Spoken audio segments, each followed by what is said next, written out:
that is helpful, but it's not, once again, it's not the full answer.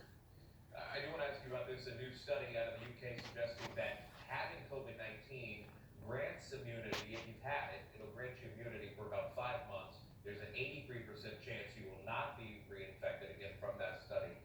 If this is the case, can those people still carry the virus to others?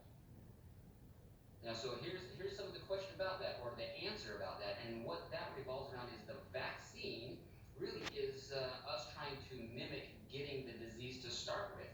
And so we know that if somebody has the virus, if they get sick, then they build antibodies, and that's what we initially started to build these vaccines. And the goal around was can we mimic getting those antibodies, and that's the whole goal of a vaccine, to pretend like we just got the vaccine, or we just got the virus by getting the vaccine. So can they still carry that? No. If they've got the antibodies, then they're not going to be carrying that live virus with them. After they build the antibodies, and their body fights that virus when it sees it. That's the same thing we're doing with each one of these vaccines. Is we're providing your body a way to build antibodies so that you fight the virus when you see it. So if you had COVID, do you need the vaccine?